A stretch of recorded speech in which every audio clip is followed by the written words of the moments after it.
Voilà, bienvenue à toutes. Un petit mot pour donner le cadre sur la semaine de l'égalité entrepreneuriale qui est portée par la préfecture de Martinique et notamment la déléguée régionale aux droits des femmes et à l'égalité. Cette semaine, en fait, elle vise à soutenir les femmes qui ont peut-être moins de moyens que les autres, mais qui font par contre preuve d'encore plus de courage et de résilience pour entreprendre malgré les défis rencontrés au niveau personnel ou professionnel. Et donc, elle a lieu dans le cadre du Carrefour de l'entrepreneuriat de Martinique, de BPI France et de l'Agence nationale de la cohésion des territoires. Et elle est co-organisée par les associations Réseau Lila, c'est un réseau d'accompagnement de femmes entrepreneurs en Martinique et prochainement en Guadeloupe. Les Amazones, une association qui accompagne les femmes qui sont en parcours de soins de cancer et ensuite par la suite en Martinique, en Guadeloupe et au-delà dans les Outre-mer. Et l'association 60 000 rebonds qui accompagne les dirigeants d'entreprises dont la situation financière nécessite une fermeture de l'entreprise ou en tout cas de retravailler le projet et de rebondir après une cessation de paiement ou une liquidation judiciaire. Cette année, le thème de la semaine porte sur la santé des femmes entrepreneurs et donc nous sommes soutenus tout particulièrement par l'Agence régionale de santé de Martinique, la CGSS de Martinique, la mutuelle UFR et la communauté d'agglomération Centre de la Martinique. Nous remercions ces partenaires car sans leur soutien, ces actions ne seraient pas possibles. Donc aujourd'hui, pour mener cet atelier, nous sommes avec Aurélie Rome et Karine Avenel. Je leur cède tout de suite la parole. Je regarde dans le chat. Eh bien non, je ne vois pas encore voilà, de commentaires sur d'où vous nous regardez et les raisons pour lesquelles vous avez décidé de nous rejoindre aujourd'hui. Donc, on va tout de suite démarrer. Aurélie, je te laisse la parole. Merci. Tu peux te présenter. On arrive. Bonjour à toutes. Donc, du coup, je me présente. Je suis Aurélie Rome. Je suis coach et thérapeute en développement personnel et j'ai fait le choix de me spécialiser autour de la confiance en soi et de l'estime de soi auprès des femmes. Donc, l'idée, c'est vraiment de pouvoir accompagner toutes les femmes autour de leur puissance, comme j'aime dire, leur estime d'elles-mêmes, le fait qu'elles puissent retrouver leur confiance en elles. Et donc, du coup, oui, aujourd'hui, c'est un thème qui me parle plus particulièrement. Karine, je te laisse te présenter. Ah, du coup, je vais Alors, bonjour à toutes. Je suis Bonjour. Karine Venel. Je suis directrice d'Amazon, l'association Amazon Martinique, qui accompagne toutes les femmes touchées par un cancer au féminin. Voilà. Alors, du coup, aujourd'hui, nous allons parler du thème de rebondir après la maladie, retrouver confiance en soi et en son entreprise.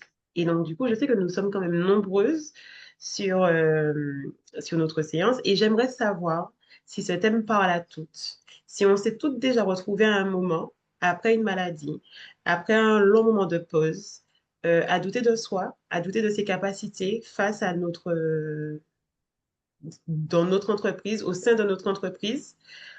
Aujourd'hui, on prendra le temps de répondre à toutes les questions. Donc, il ne faut surtout pas hésiter, même dans le chat, on prendra le temps de faire des petites pauses pour répondre à tout le monde.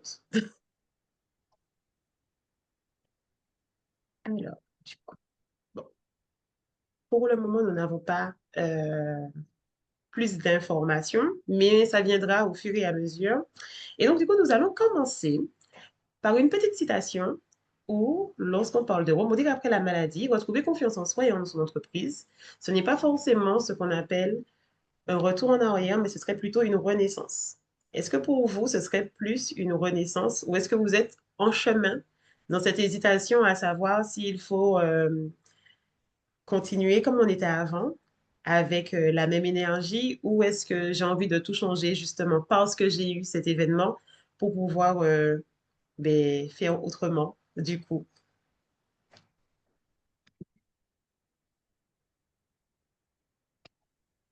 Alors, pourquoi ce thème? Parce que je pense que nous sommes toutes en capacité de dire que la maladie touche tout le monde, que ce soit des salariés, que ce soit des entrepreneuses, peu importe à quel moment de la vie et quel type de maladie, c'est vrai qu'elle ne prévient pas. euh, on ne sait jamais trop comment s'y faire et eh bien, on doit juste, entre guillemets, accepter la situation, devoir gérer et être dans l'urgence de se dire, là, ma priorité, c'est de me soigner. Là, je suis malade. Et donc, du coup, forcément, eh bien, notre corps, il ralentit.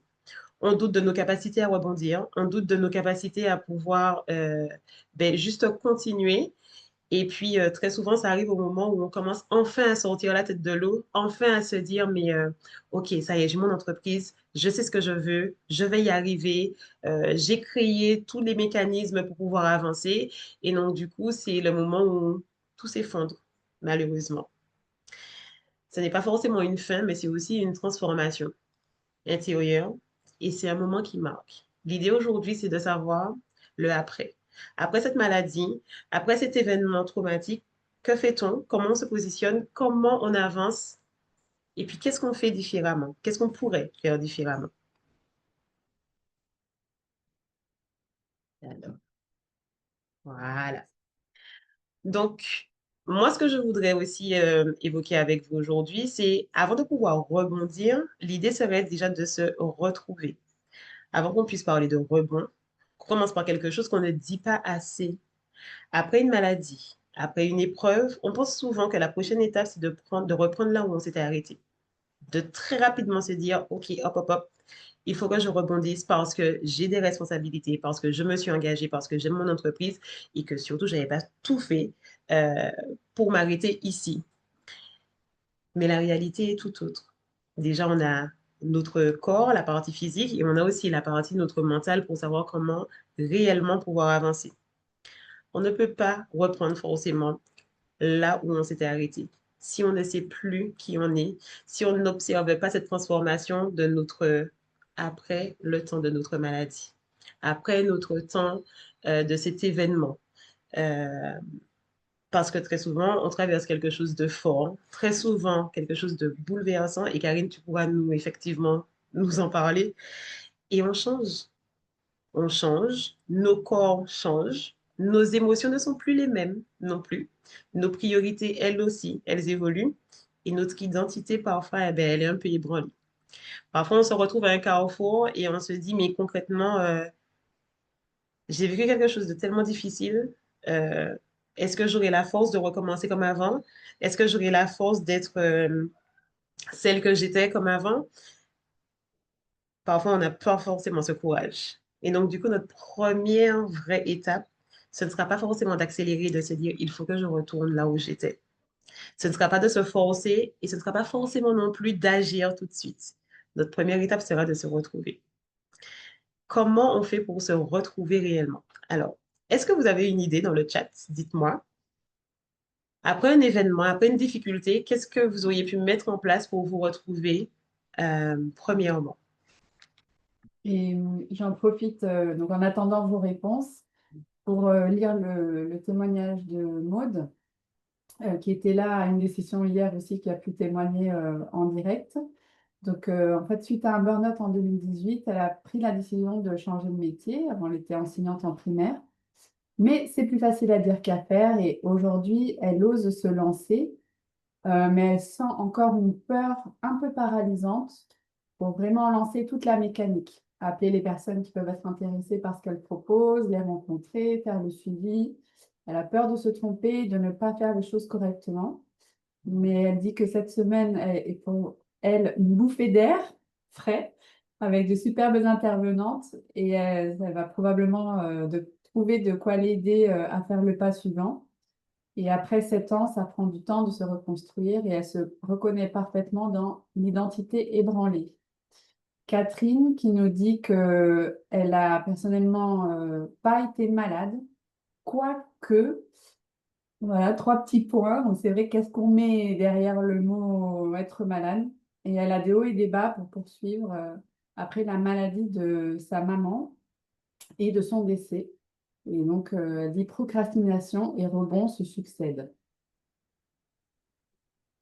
Merci pour vos témoignages. Et ça me permet tout de suite de rebondir. Ce sera notre mot hein, aujourd'hui, de rebondir sur l'importance de se dire, la maladie, on ne va pas l'identifier aujourd'hui, que je suis à l'hôpital, je suis couchée, j'ai été aux urgences.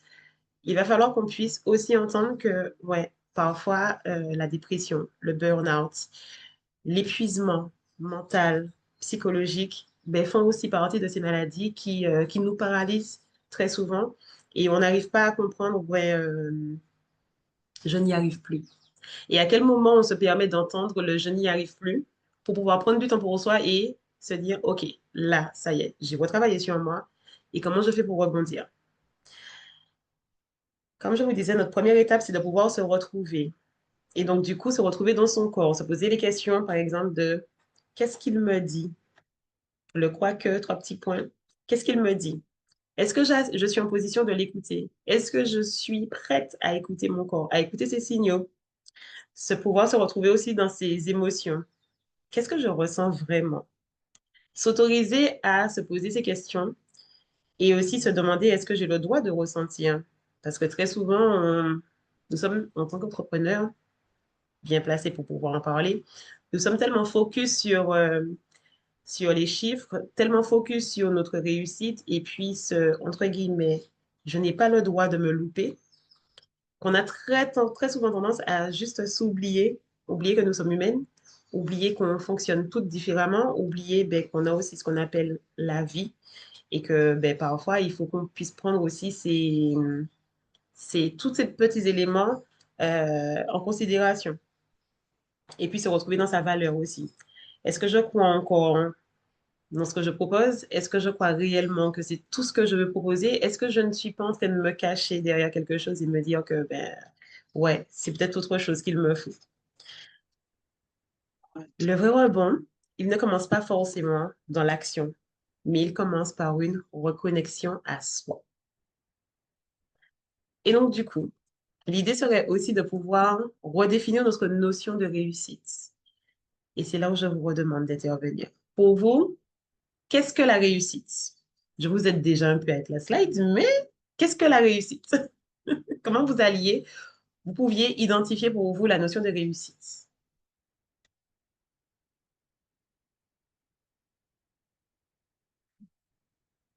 Je vais essayer, moi, de pouvoir avoir accès. Super. Oui, on a eu deux commentaires entre-temps de Catherine Mhm. qui disait exact avec plein de points d'exclamation. Je vois en ce moment une psychologue et le travail est exactement ce que vous décrivez.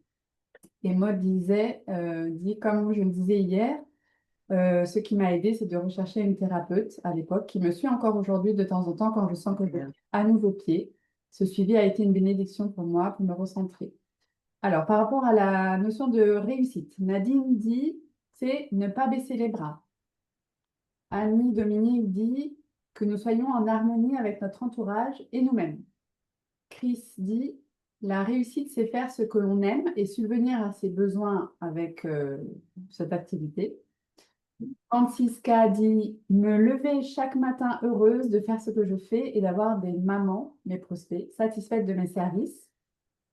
Et ça, une définition de la réussite. Pour Valérie, c'est se sentir épanouie et en paix avec moi-même. Et Maud dit, aujourd'hui, pour moi, après ce que j'ai traversé, la réussite est d'avoir un équilibre vie pro, vie perso, vie privée, avec de vrais temps pour moi, pour faire ce qui me ressource et me sentir en harmonie. Je vous remercie pour ces réponses parce que du coup, nous sommes déjà dans une phase où on a déjà quand même bien évolué et donc du coup, c'est ça. L'idée, c'est de ne plus se mentir. Avant notre temps de pause, de maladie et de difficultés, souvent la réussite, c'était être productive, être visible, pouvoir cocher nos cases. Vous savez, on a plein de petites cases. On aime bien faire plein d'objectifs avec des petites cases pour pouvoir les cocher et en réalité ne jamais s'arrêter. Mais après une épreuve, ce modèle, on se rend compte qu'il ne fonctionne plus. Et je vous remercie pour vos témoignages parce que c'est exactement ça. Quand on sait ce qu'on a vécu, on a du mal à recommencer et on a intérêt à ne pas recommencer comme avant parce que justement, on va se servir de cette épreuve pour pouvoir évoluer. Notre énergie, elle sera différente, nos priorités deviennent différentes, notre conscience aussi. Et puis, c'est surtout qu'on se rend compte que la notion de réussite, ce n'est pas toujours faire plus, mais ce serait peut-être plus d'être dans de faire juste, juste pour moi. Et être dans un équilibre qui me correspond.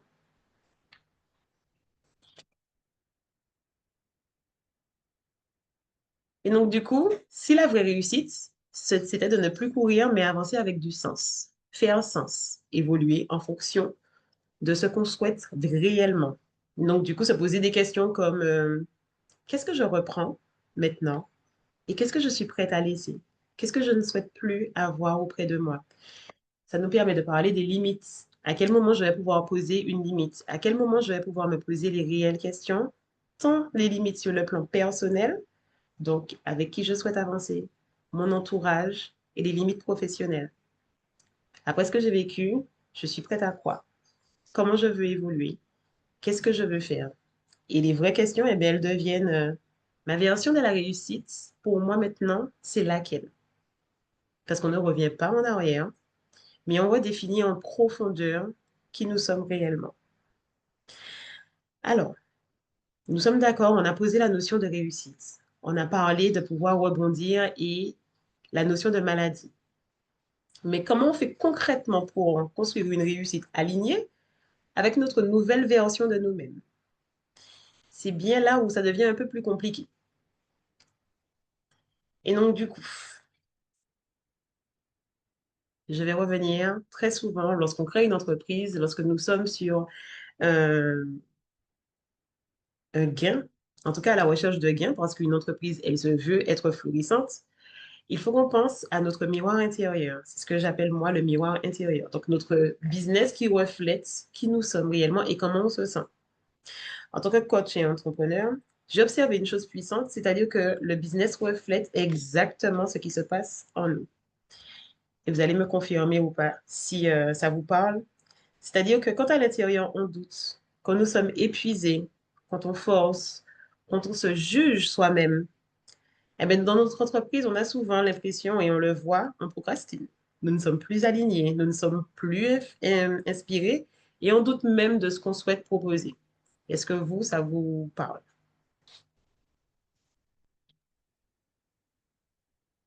Peut-être pas, il faudrait que... Alors oui, donc on a Catherine qui dit c'est très beau ça. Et exact, oui. Annie-Dominique dit exact aussi. Et on avait hier la participation d'une entrepreneuse qui disait avoir une perte de sens totale malgré un an avoir passé à travailler sur ses offres, sur son entreprise, pourtant très motivée. Et là, depuis quelques semaines, perte de sens totale et plus de ventes, du coup, découragement, un petit peu d'angoisse et voilà, une vraie perte de confiance finalement en elle-même. Nadine, oui, oui, je suis en phase. Valérie, exact sur la procrastination. Voilà. Donc, c'est ça, en fait. L'idée, c'est que on se rend compte que petit à petit, on perd toute motivation parce que nous sommes liés. Notre entreprise est liée à notre intérieur, entre guillemets. Et donc, du coup, c'est qu'est-ce que, voilà, une perte de sens. Et le qu'est-ce que je veux, qu'est-ce que je souhaite apporter. Et je ne sais pas si vous voyez sur la slide, il y a un mot qui est très important pour moi en tant que coach, en tant que professionnel, en tant que personne, c'est la bienveillance. La vraie question, c'est à quel moment moi, je suis bienveillante envers moi-même. À quel moment je commence à m'apporter assez de douceur, d'alignement, de tranquillité pour que mon entreprise puisse elle-même refléter ben, ce qui se passe à l'intérieur de moi. Voilà, réellement. Ouais. Et donc, du coup, quand on guérit notre relation avec nous-mêmes, quand on prend ce temps, je vais vous donner des clés au fur et à mesure pour travailler sur cette guérison avec cette relation à nous-mêmes. On apprend à se repositionner aussi avec clarté, à être visible naturellement, à attirer différemment. au sein de notre entreprise, à créer un espace beaucoup plus puissant et apaisant. Et on avance avec la même vitesse que notre bienveillance envers nous-mêmes. Est-ce que vous êtes OK avec ça? Oui, c'est très fort ce que tu dis, Aurélie, sur la bienveillance. Dans le réseau Lila, par exemple, on a eu beaucoup de témoignages où en fait des femmes sont extrêmement bienveillantes envers les autres. Elles Exactement. sont très à l'écoute, empathiques, prêtes à aider, etc. Mais quand elles regardent plus attentivement les mots qu'elles se disent à elles-mêmes, ce sont des mots extrêmement durs, Voilà. extrêmement exigeants, beaucoup d'attentes quand ça ne fonctionne pas vraiment, mais tu n'y arrives pas, tu n'es pas bonne. Enfin, donc en fait, il y a un fossé entre la bienveillance extérieure et comment on se traite soi-même sur ses propres réalisations. Effectivement. Et l'idée, c'est de pouvoir déjà être bienveillant envers soi. Alors, on s'entend, c'est bien plus facile à dire qu'à faire. Et l'idée, ce n'est pas la baguette magique qui pourrait nous aider en un coup, mais c'est en commençant par des petites actions au fur et à mesure qui nous permettent, dans notre quotidien déjà, de commencer à être bienveillant envers nous-mêmes, ce qui aura forcément une répercussion après sur notre entreprise. On n'oublie pas que l'idée, c'est, OK, j'ai eu un moment, un événement traumatique, j'ai eu une maladie, j'ai eu un moment de pause, j'ai eu un moment où ça n'allait pas. L'idée, c'est que je ne peux plus et je ne veux plus me retrouver dans une telle situation et j'ai envie d'être moi-même cette fois-ci. J'ai envie de croire en moi. J'ai envie d'être dans mon plein potentiel, mais j'ai surtout envie d'être vrai avec moi-même. Donc, l'idée,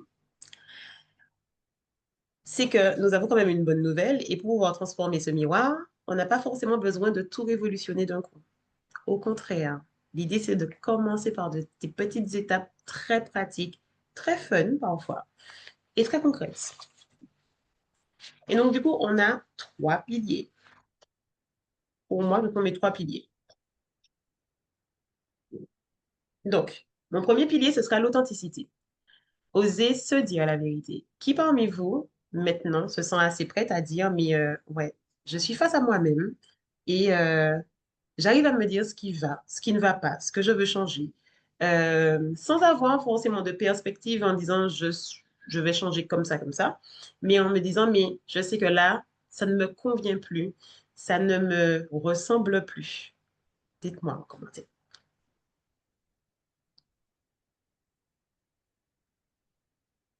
Alors, il faudrait que je vérifie. Alors, Francisca me dit, je me remets beaucoup en question pour être alignée. Catherine dit, oui, oui, moi, oui. Madame OR dit, c'est exactement ça. Et quelqu'un d'autre dit, moi, mais des fois, c'est pas évident, je culpabilise de me choisir.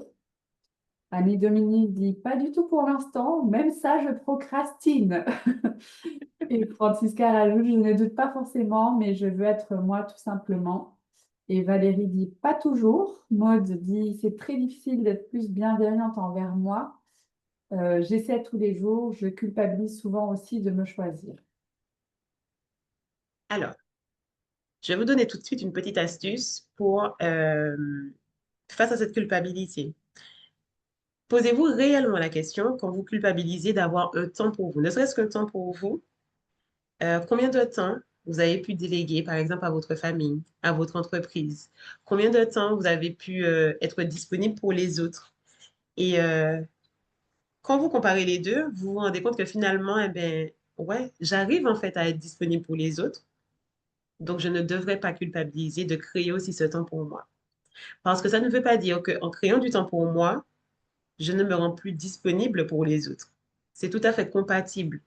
L'idée, c'est vraiment de pouvoir se dire, il faut que je sois en capacité de comprendre que je suis ma priorité. Et c'est parce que je suis ma priorité et que j'arrive à prendre du temps pour moi que je pourrais être disponible pour les autres.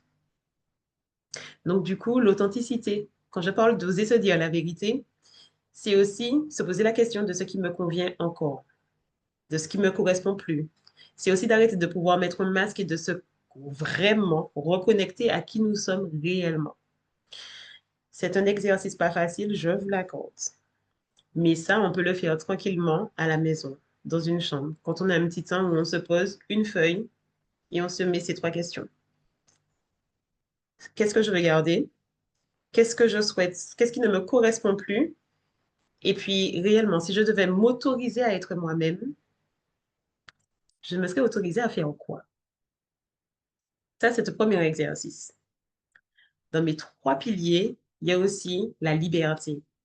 Parce qu'en accompagnant les femmes, j'ai réalisé que nous avons quand même beaucoup d'injonctions, beaucoup de il faut qu'on fasse, il faut que je sois au top, il faut que malgré ma maladie, je continue à gérer. Malgré ma maladie, il faut que comme je me suis lancée dans l'entrepreneuriat, il faut que je fasse du chiffre, il faut que je sois une maman au top, une femme au top.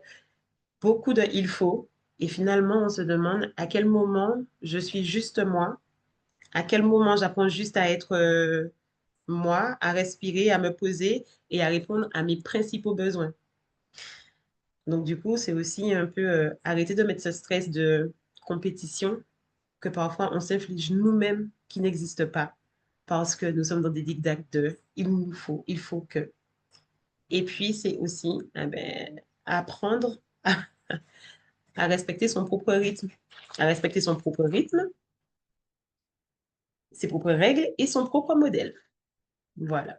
Et donc, du coup, mon dernier pilier, et pas des moindres, serait l'intention. Parce que on a tendance très souvent à oublier l'importance de poser des intentions. Et donc, du coup, avancer avec sens et conscience. Quand on avance avec sens et conscience, on s'aligne au fur et à mesure vers qui on désire être réellement. Poser des intentions claires. Pourquoi je fais ça? Qu'est-ce que je veux transmettre? Quelle énergie je veux y mettre? C'est ça, être juste envers soi-même. Parce que vous l'aurez compris, hein, pour moi, et je le redis, la priorité, c'est vous. C'est surtout ça. Et donc, du coup, rebondir après une maladie, après un événement traumatique, c'est surtout ne plus le faire, mais être juste. Et quand on commence à appliquer ces piliers dans la vie, on remarque rapidement quelque chose d'étonnant. Ben, notre entreprise, elle change également. Est-ce que vous avez déjà fait ce type d'exercice? Ne serait-ce que prendre le temps de se poser, prendre le temps de se poser réellement certaines questions, à savoir, mais je veux quoi concrètement et à quoi j'aspire?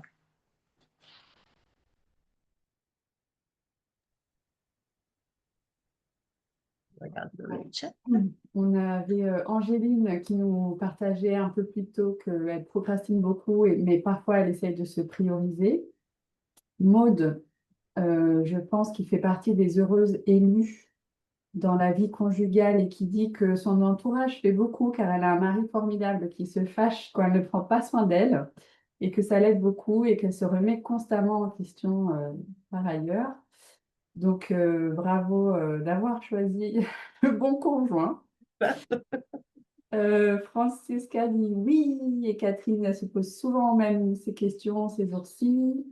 Nadine oui mais c'est pas toujours facile Mhm. effectivement. Est-ce qu'on peut faire ça tout seul en fait ou voilà. Est-ce qu'on peut faire tout le processus tout seul, Aurélie? Alors, ce processus peut se faire seul si on est assez aligné avec nous-mêmes, assez en phase avec ce qu'on souhaite et qu'on ait envie de se dire, allez, je me sens prête de pouvoir me poser et de répondre clairement et honnêtement à ces questions pour pouvoir évoluer. On peut se faire aussi accompagner par un professionnel, donc du coup, avoir besoin de temps pour se dire, je ne sais pas où je vais. J'ai l'honnêteté de me dire que j'ai besoin d'être accompagnée, j'ai besoin d'y voir clair, j'ai envie de faire quelque chose, mais concrètement là, il faut que ma vision soit beaucoup plus alignée. Et ou aussi, parfois, j'ai eu aussi 3 clientes qui se sont retrouvées et qui l'ont fait aussi entre elles parce qu'elles avaient assez confiance l'une enfin, les unes les autres et elles ont pu se poser honnêtement les questions. Et ça a pu dégager effectivement une expérience folle et de très bons retours. Super, ben, on va poursuivre. Il est midi, on peut continuer. Voilà. Donc, du coup, concrètement, On va parler de 3 outils simples, mais puissants, qui nous permettent de nous reconstruire. Et donc, du coup, parmi ces outils, on a la routine douceur. C'est un peu ce que je disais tout à l'heure là. C'est vraiment un moment à soi. Donc, du coup, qu'on peut faire chaque matin ou chaque soir, avec de la respiration, de l'ancrage, des mouvements doux, de la gratitude. Nous ne sommes pas tout obligés de tout faire et nous ne sommes pas obligés de culpabiliser si un jour on n'a pas réussi à se poser et à se dire, mon Dieu, je n'ai pas fait ma routine, douceur, etc. Par contre, plus on va rentrer dans cette habitude d'avoir un moment pour nous, plus on verra que ce sera essentiel et qu'on va systématiquement pouvoir se créer du temps pour pouvoir le faire. On a aussi des rituels d'aromathérapie. Et donc, du coup, c'est travailler aussi avec les huiles essentielles. Moi, aujourd'hui, je vais vous en proposer 3 qui pourront tant travailler votre énergie, votre apaisement et pouvoir vous recentrer. Donc, du coup, on a le Ravinsara, que je pense qu'on connaît toutes. Et en fait, l'huile essentielle de Ravinsara, elle est essentielle pour tout ce qui sera énergie vitale. On a aussi l'huile essentielle de basilic pour notre recentrage intérieur. Donc, on a un peu besoin de cocooning, on a besoin de tranquillité. On n'hésite pas à utiliser cette huile. Et enfin, on a la lavande. Contrairement à ce qu'on dit, elle est essentielle pour tout ce qui sera apaisement émotionnel. Notre dernier outil sera le journal aussi de renaissance. Donc, on pourrait se poser les questions de qu'est-ce que j'apprends, qu'est-ce que je ressens et qu'est-ce que je choisis. J'ai vu qu'on a même des interventions. Alors, et donc du coup, quand on arrive à prendre soin de soi de cette manière, quand on se reconnecte profondément, il y a quelque chose qui se passe, qui reste magnifique, c'est qu'on arrive à retrouver le sens. Oui, dis-moi, Anna. Oui, non, il y a Catherine qui demandait est-ce que les huiles essentielles, c'est à respirer? Enfin, Alors, elle a bien fait de poser la question. Effectivement, les huiles essentielles, moi, je conseille toujours de les utiliser avec des diffuseurs parce que comme ça, on n'est pas, elles n'agressent pas la peau et même de façon olfactive. C'est toujours très bien un diffuseur dans un petit coin, on crée son espace et c'est la méthode en tout cas que je conseille le plus souvent. D'accord, merci. Et on a une personne qui demande s'il y a quelque chose en particulier pour le brouillard mental, enfin, pour aider à enlever le brouillard mental. Alors, pour aider le bouillon mental, on aurait pu essayer aussi l'huile essentielle de bergamote.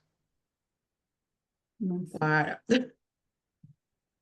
Donc, quand on arrive à retrouver le sens, donc quand on arrive à se retrouver et à se reconnecter à notre mission, à nous-mêmes, eh ben, c'est l'étape suivante où tout redevient vivant.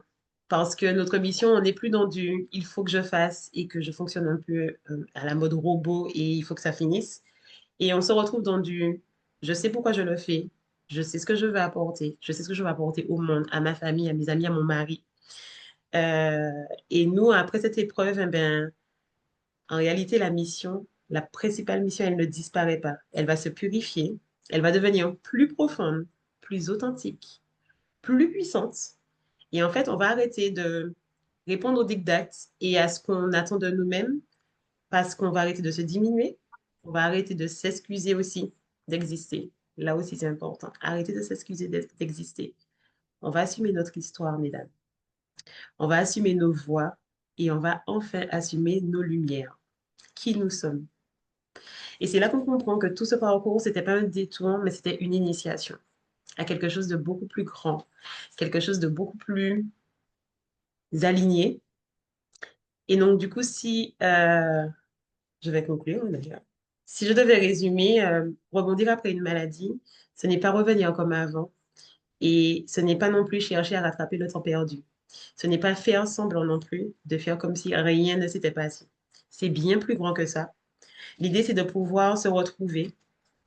J'ai été trop vite. De pouvoir se retrouver, de pouvoir redéfinir notre réussite, travailler sur nos limites, sur notre entourage, sur notre vision.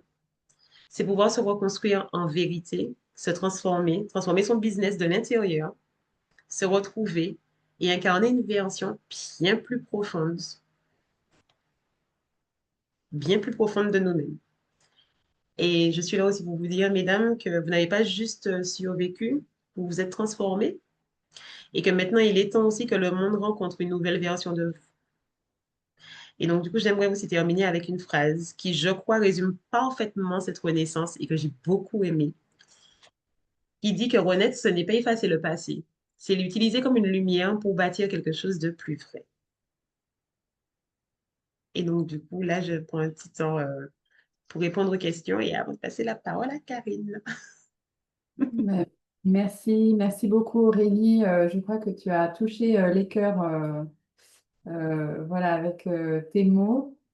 Entre-temps, j'avais posé la question dans le chat sur une échelle de 0 à 10, quel est votre niveau d'estime de vous et de confiance en vous?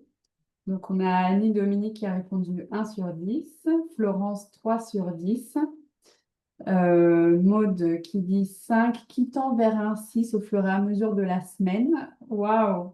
On se C'est sent moins bien. seul grâce à cette semaine. Ben, merci beaucoup pour ce témoignage, Maude. Donc, une autre personne, 3. Chris qui dit bravo et un grand merci pour tous ces mots. Catherine, entre 4 et 5. Nadine, 4. Donc, en fait, Aurélie, moi, j'ai posé cette question dans les commentaires parce que de ce qu'on peut voir dans les parcours, en fait, tant que l'estime de soi, enfin, c'est-à-dire tant qu'on pense être la personne fautive de tous les maux qui arrivent à nous-mêmes, à nos enfants, à notre conjoint, tant qu'on est constamment en train de penser euh, qu'on n'y arrive pas, mais parce que vraiment, en fait, c'est pas qu'on ne pense, c'est qu'on voit qu'on n'y arrive pas. Et en plus, parfois, on a des personnes qui nous disent, bah, t'as vu, tu n'y arrives pas, mais tu devrais peut-être te remettre en question, ou mais c'est quand même pas si compliqué, mais franchement, mais qu'est-ce qui ressaisis-toi, pourquoi tu n'y arrives pas? Donc, euh, quand on est dans un environnement où on a personne qui nous monte, enfin, qui nous aide à retrouver notre confiance en nous et que, et que c'est plutôt tout mène vers une diminution au quotidien de l'estime de cette propre confiance en nous.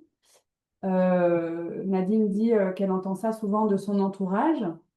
Est-ce que vraiment ce travail enfin, comment on fait en fait? Parce que tant qu'on pense que le problème vient de nous, on peut se dire, bah, en fait, je ne peux rien faire de mieux que ça, tu vois? Alors, il y a deux choses. Déjà, la confiance en soi, ce n'est pas automatique et on ne l'a pas tous les jours. Je suis coach en développement personnel, je suis spécialisée sur la confiance en soi et pourtant, eh ben oui, il y a des fois où je n'ai pas confiance en moi et c'est OK. Le fait de déjà pouvoir se dire, mais c'est OK de ne pas toujours avoir confiance en nous, nous permet déjà de se sentir beaucoup plus légitime, ben, parfois de douter, parfois d'avoir peur, parfois de se remettre en question. Et il y a une erreur qu'on a toutes faites. Moi, la première, c'est d'attendre d'avoir confiance en nous pour pouvoir passer à l'action, pour pouvoir faire quelque chose, pour pouvoir enfin porter notre voix. Et c'est là tout le contraire. C'est plus je ferai, plus je vais tenter des petites actions. Je répète qu'il faut vraiment qu'on y aille en douceur envers nous-mêmes.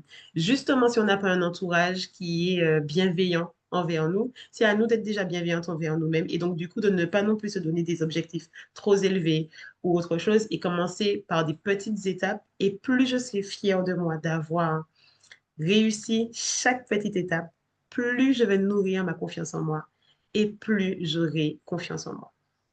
Il ne faut pas attendre d'avoir confiance en nous pour pouvoir passer à l'action. Il faut qu'on commence à passer à l'action pour avoir confiance en nous. Ben, merci beaucoup Aurélie. Et Merci. d'ailleurs, une phrase qu'on dit souvent avant de passer la parole à Karine dans le réseau Lila, c'est si tu n'as pas confiance en toi, prends celle que nous avons en toi en attendant de la gagner. Parce que, Exactement. voilà, en fait, on peut aussi trouver des personnes qui croient en nous et c'est par là aussi que ça peut commencer quand on a cette estime de soi encore trop râle et pas crête, on va dire. Et du coup, Voilà. justement, alors on va passer la parole à Karine. Je vais mettre la présentation et en attendant que je fasse la petite manipulation technique, Karine, tu peux peut-être nous dire si est-ce que tu as observé avec les personnes qui viennent aux Amazones, est-ce qu'il y a une baisse de la confiance en soi lorsque on nous annonce une maladie comme un cancer. Est-ce que ça impacte l'estime de soi ou la confiance en soi?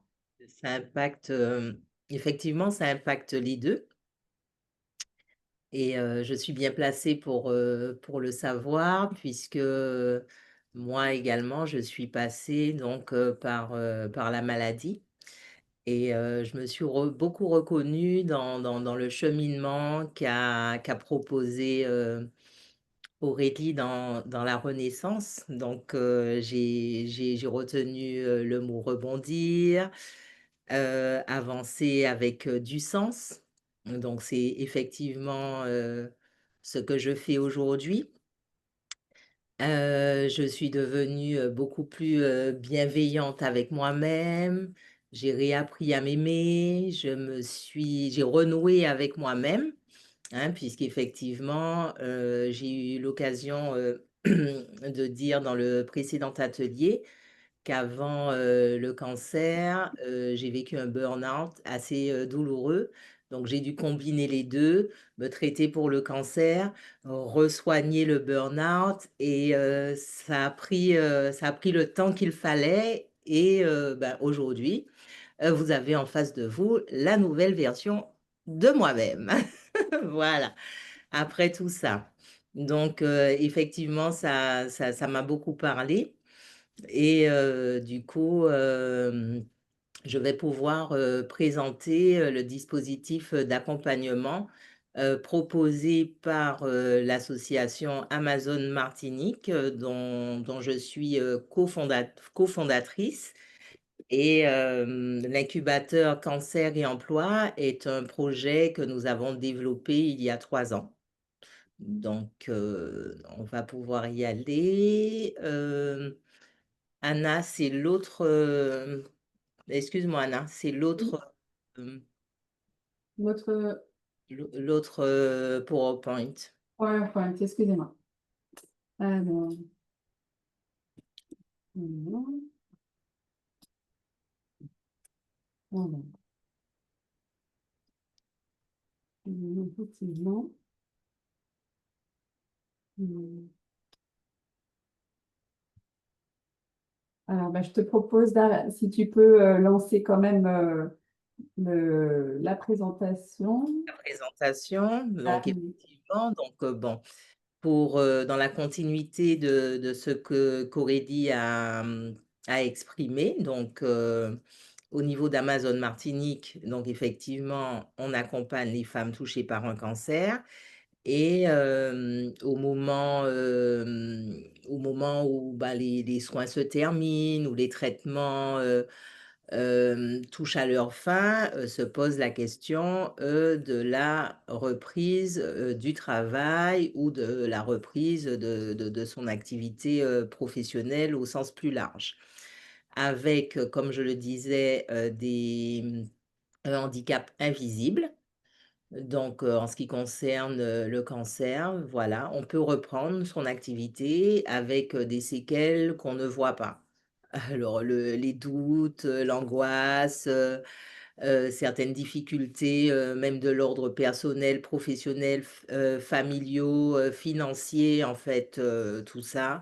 Une image de soi, une confiance en soi, détériorée, de la fatigue, des douleurs, tout un tas, de séquelles, qu'on ne voit pas et il faut faire avec, ben, pour pouvoir, ben, continuer et plus difficilement quand on est, travailleur indépendant puisque bon, ben, voilà, il y a pas le salaire qui tombe ou les indemnités journalières qui tombent à la fin du mois et qui nous permettent de subvenir à nos besoins.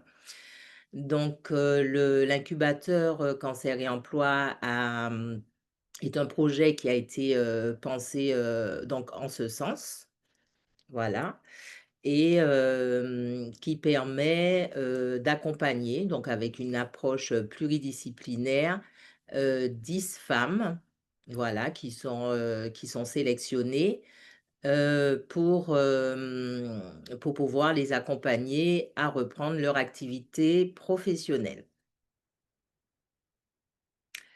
Alors du coup, j'attends, les petites slides, on vous demande de patienter pour que je puisse,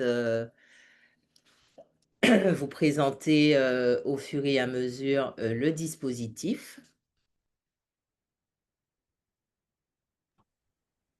Alors, je vous prie de m'excuser, mais alors on a un petit difficulté avec le fichier. Donc, Aurélie est en train de me transmettre le bon fichier et Oh, on l'aura dans 2 minutes, je pense. Voilà. Désolée pour le petit souci.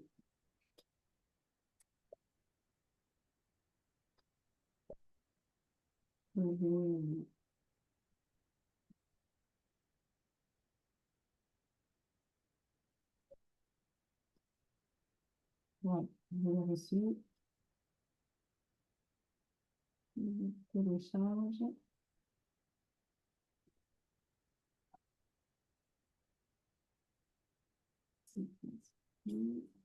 oui, vraiment, les couacs du direct, effectivement. Merci pour votre patience et votre compréhension.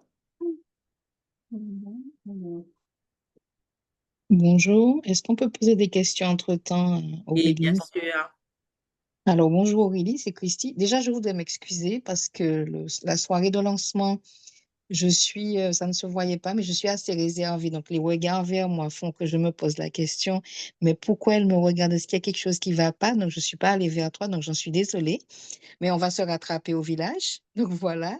Donc, je voulais savoir concernant Amazon, une personne qui a eu un cancer déjà depuis de nombreuses années, est-ce qu'elle peut encore aller vers vous pour un suivi psychologique? alors, on propose bien évidemment un suivi psychologique. Alors, ça va dépendre de à combien de temps tu es à distance des traitements. Bien sûr, on va privilégier celles qui sont pas trop éloignées des traitements, puisque voilà, mais tu peux toujours prendre contact avec nous et on pourra t'orienter vers le professionnel adéquat. D'accord. Donc, pour être plus clair, il s'agit de ma maman qui a eu une double euh, Mastectomie, vasectomie. Donc, et c'est vrai qu'elle n'avait pas eu de suivi à l'époque. oui, il y avait rien, il y Il y avait pas. avait rien. Il y avait rien. Ou quand il y avait pas de place. Quand Ok. elle a eu la deuxième intervention, c'était très, très embêtant, puisque bon, je dois avouer que pour les aidants, c'est extrêmement difficile, traumatisant aussi, comme les personnes qui subissent tous ces ennuis.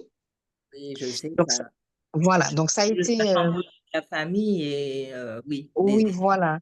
Donc, j'avoue que ça a été très traumatisant pour moi et j'ai eu du mal à regarder la première cicatrice pendant des années, je dirais, hein. J'ai pas pu, je m'occupais d'elle, mais sans vraiment que mon regard reste sur sa cicatrice. Et c'est vrai à la deuxième intervention, moi, ça m'embêtait qu'elle n'ait pas de suivi psychologique. Et est-ce qu'aujourd'hui, ça a changé? Parce que surtout quand on ne se fait pas opérer en Martinique, quand on rentrait après, on ne s'occupait pas des gens. Donc, je voulais savoir si aujourd'hui, c'est pas le même fonctionnement. Quand on se fait opérer dans l'Hexagone, est-ce que lorsqu'on revient, on peut avoir un suivi en Martinique ou pas? alors, il y a des difficultés effectivement qui nous sont remontées dans le sens où ben, les personnes qui sont parties se faire suivre. Je sais qu'il y a des professionnels de santé qui hésitent à continuer leur prise en charge. Mais du coup, voilà, d'où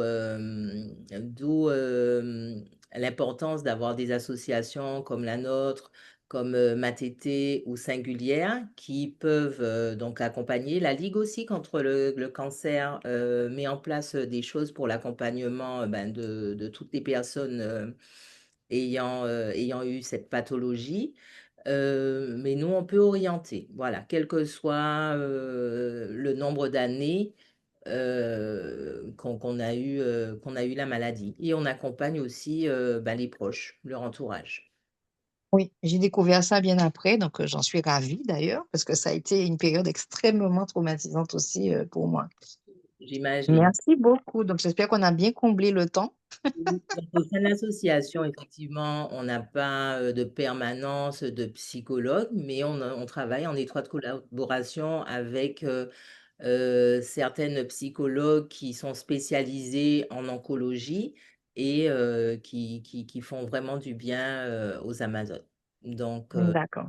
oui, les Très bien. coordonnées seront transmises et on pourra entrer en contact, il n'y a aucun problème. Oui. D'accord, je t'en remercie. Alors, Karine, nous avons seulement la présentation qui a été mise tout à l'heure. Donc, donc, si ce n'est pas celle-là, il va falloir que tu l'ouvres et que tu la partages depuis ton ordinateur. OK. Et soit donc voilà, donc au sein d'Amazon Martinique, on a un dispositif donc, qui s'appelle l'incubateur cancer et emploi.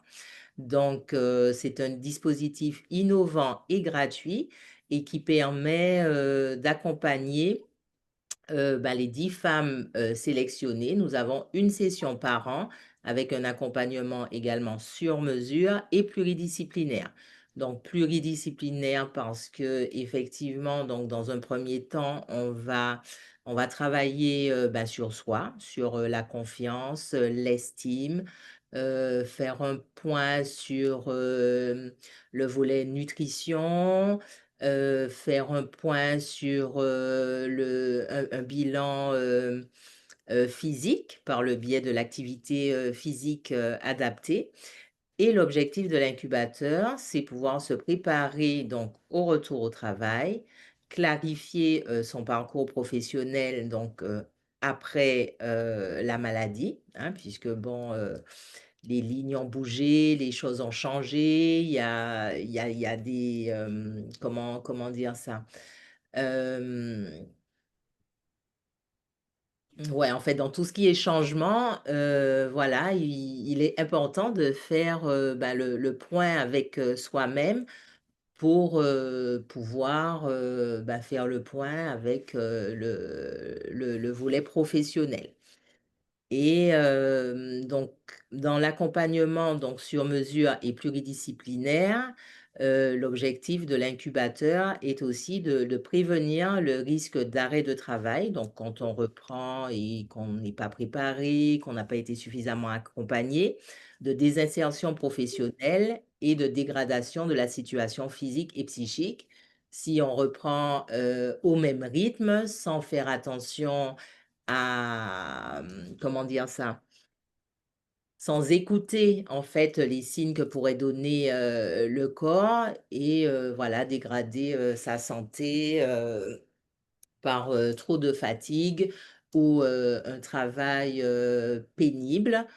Alors, j'ai pour exemple une Amazone qui a été accompagnée et qui a repris le travail, par exemple. Elle exerçait le métier euh, d'hôtesse de caisse et elle a vu sa santé se dégrader très rapidement après avoir repris le travail pour la simple et bonne raison que les mouvements répétitifs euh, dans l'exercice de sa profession ont entraîné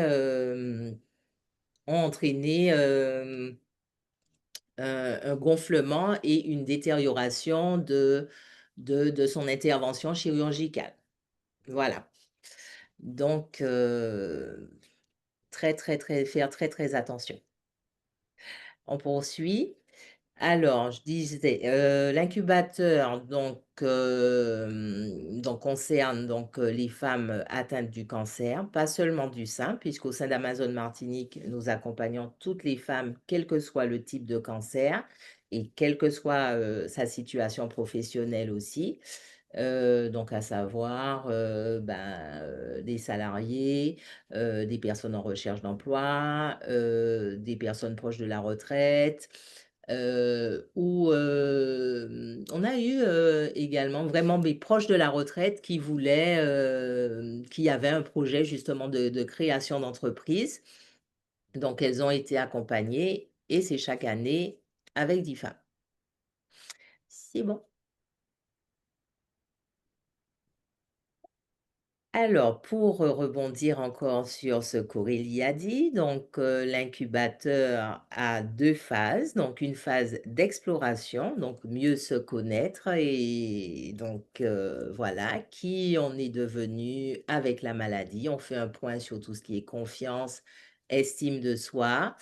Ben ouais, on voit si effectivement on aime toujours les mêmes choses. Est-ce qu'on est animé par les mêmes plaisirs? Voilà, fait vraiment faire un point sur qui on est aujourd'hui, qui on est devenu après cette période de maladie. Donc, bien sûr, des bilans intermédiaires sont faits régulièrement pour voir comment on avance dans le processus. Et ensuite, une phase de projection qui va permettre de clarifier son projet professionnel, de trouver ou de retrouver sa place au sein de la société, au sein de son entreprise, au sein même de sa famille parfois avec cette phase-là, donc différents papotages emploi avec des intervenants qui interviennent donc sur le volet professionnel. Donc, on peut faire appel éventuellement au réseau Lila, à France Travail, à la MMPH, à la GFIP, enfin tous les intervenants qui pourraient aider à reprendre le travail sereinement. Un ergothérapeute, effectivement, pour être à l'aise dans son poste de travail et voilà, ne pas aggraver des situations si on avait un siège ou un bureau qui ne serait pas adapté à la nouvelle situation. Et au bout de 9 mois de suivi, on fait un bilan et on voit comment la reprise du travail ou la reconversion professionnelle ou la création d'entreprise se fait pour ces femmes qui ont été accompagnées. On peut passer. Voilà, c'était la dernière C'était slide. la dernière slide.